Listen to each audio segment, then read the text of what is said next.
আসসালামু আলাইকুম। আপনারা যে কাঁঠালটি দেখতে পাচ্ছেন এটি কাশেমপুর বিএডিসি গেটেই এই কাঁঠালটি তৈরি করা আছে। বাংলাদেশের জাতীয় ফল কাঁঠাল, আর সেই কাঁঠালকেই প্রাধান্য দিয়ে, জাতীয় ফলকে প্রাধান্য দিয়ে হয়তো এই কাঁঠালটি তৈরি করেছে। এটা সরকারি প্রতিষ্ঠান। আমাদের এই কাঁঠালটি অনেক ভালো লাগলো, অনেক বড় মাপের কিন্তু এই কাঁঠাল তৈরি করেছেন এনারা, দেখার মতো। আপনারা বিভিন্ন জায়গায় ঘুরতে গিয়েছেন, বিভিন্ন পার্কে গিয়েছেন, কিন্তু এত বড় কাঁঠাল দেখতে পাননি।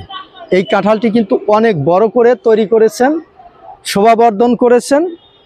বিএডিসির গেটেই আছে এটা, তার মানে ঢুকতেই বাংলাদেশের জাতীয় ফল কাঁঠালের শুভেচ্ছা জানাচ্ছেন এখানে।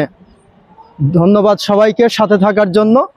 আপনারা যদি প্রথম হয়ে থাকেন আমার চ্যানেলে, অবশ্যই সাবস্ক্রাইব করে রাখবেন, ফেসবুক পেজটি ফলো দিয়ে রাখবেন। ধন্যবাদ সবাইকে।